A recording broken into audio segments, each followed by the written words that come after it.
نبی نے فرمایا مجلس میں بیٹھے ہوئے مسجد میں، کہا کہ یہ جو دروازہ ہے نا، اس سے ایک جنتی آنے والا ہے۔ تو لوگوں نے دیکھا ایک مدینے کے مقامی آدمی، ذرا بوڑھے، وہ مسجد میں اندر آئے، داڑھی میں وضو کا پانی، ہاتھ میں جوتا، نماز میں شریک ہو گئے۔ اگلے دن آپ کی محفل تھی تو آپ نے فرمایا یہ جو سامنے دروازہ ہے اس سے ایک جنتی آ رہا ہے۔ تو سیم وہی آدمی اسی حالت میں انٹر ہوئے۔ اگلے دن ہوا تو آپ نے کہا اس دروازے سے جنتی آنے والا ہے۔ ٹھیک وہی آدمی اسی حالت میں انٹر۔ اس مجمع میں ایک صحابی بیٹھے ہیں، ان کا نام ہے عبداللہ بن عمرو۔ یہ 1,24,000 صحابہ میں ان کی ایک اسپیشلٹی ہے کہ یہ سب سے زیادہ عبادت کرتے تھے، سب سے اتنی عبادت کسی نے نہیں کی۔ ساری رات نفل پڑھتے تھے، سارے دن کا روزہ رکھتے تھے، اور دن رات میں ایک قرآن ختم کرتے تھے۔ اب ان کو خیال آیا کہ یہ بابا جی مجھ سے بھی زیادہ عبادت کرتے ہیں، جو ان کو یوں ڈائریکٹ جنت کی بشارت ملی اور مجھے نہیں ملی، تو میں دیکھتا ہوں یہ کون سی عبادت کرتے ہیں۔ کیا یہ ساری رات سجدے میں پڑے رہتے ہیں، رکوع میں کھڑے رہتے ہیں، قیام میں کھڑے رہتے ہیں، کیا کرتے ہیں؟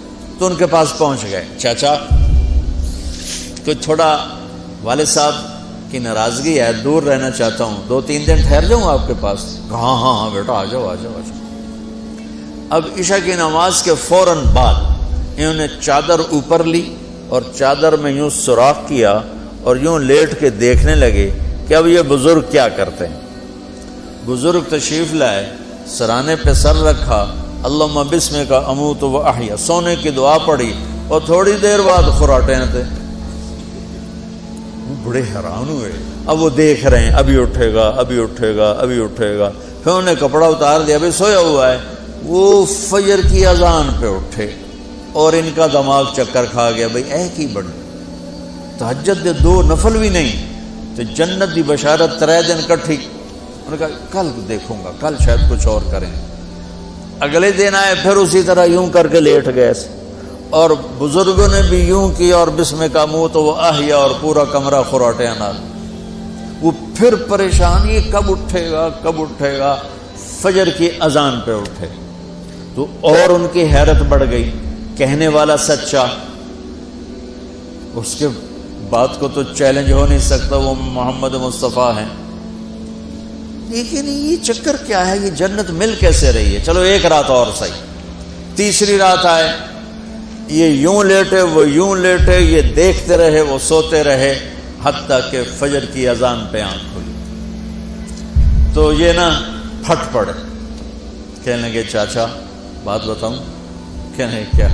کہ میری کوئی جھگڑا نہیں تھا ابا سے، میں نے 3 دن مسلسل تیرے بارے میں سنا جنتی آ رہا، 3 دن تجھے اللہ کے نبی نے بشارت دی، جنتی ہے جنتی ہے جنتی ہے، لیکن میں اس بات پہ حیران ہوں تو ساری رات سوتا رہتا۔ اس زمانے میں منافق بھی تہجد نہیں چھوڑتے تھے، فرض نماز تو فرض نماز ہے، منافق بھی تہجد نہیں چھوڑتے تھے۔ تو کہنے لگے کیا کرتے ہو؟ ساری رات تو سوتے گزار دیتے ہو، کیا کرتے ہو؟ کہنے لگے بھتیجے جو تو نے دیکھا ہے یہی کرتا ہوں۔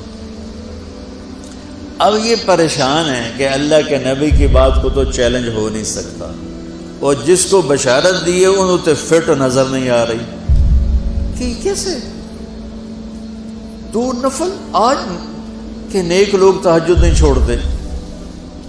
تو کہنے لگے اچھا چلو اللہ نے ایسا ہی، اللہ کی مرضی، اللہ کے نبی کی مرضی۔ یہ 4 قدم چلے تو آپ سننا، کہ بھتیجے ادھر آؤ، کہ بیٹا ادھر آؤ، آ گئے۔ کہنے لگے اب تمہیں اصلی بات بتاؤں، اب تمہیں اندر کی بات بتاؤں؟ انہوں نے کہا کیا ہے کیا ہے؟ اب وہ تیار ہو گئے کہ یہ کہیں گے میں 3 دن بیمار تھا اس لیے میں اٹھ نہیں سکا، ورنہ میں تو ساری رات سجدے میں گزارتا ہوں، میں تو ساری رات روتے روتے گزارتا ہوں۔ تو 3 دن میں بیمار تھا، میرے پیٹ میں درد تھا، میرے سر میں درد تھا، تو میں اٹھ نہیں سکا، ورنہ تو دیکھتا تو حیران ہو جاتا میری رات کیسے ہوتی۔ کہتا ہاں جی جی جی، تو کہنے لگے مجھے دیکھو، یہاں ہاتھ رکھا، کہ یہ جو دل ہے نا، دل، اس میں دنیا کے کسی انسان کی نفرت نہیں ہے۔ اور جب اللہ کسی کو کوئی رزق دیتا ہے تو مجھے کبھی حسد نہیں ہوا، مجھے خوشی ہوتی ہے۔ تو ان کی جو باڈی لینگویج تھی نا، حیرت میں ڈوب کے وہ کہتے ہیں ہاں بات ہے، سمجھ آ گئی، یہی سے۔ انہوں نے ایسا نہیں کیا، وہ کہنے لگے ہاذا ہوا، اچھلے اپنی جگہ سے، ہاذا ہوا، یہ چاچا اب سمجھ میں آ گیا، سمجھ میں آ گیا، یہی ہے جو آپ کا سینہ اللہ نے پاک کر دیا ہے، اس پر آپ کو جنت ملی ہے۔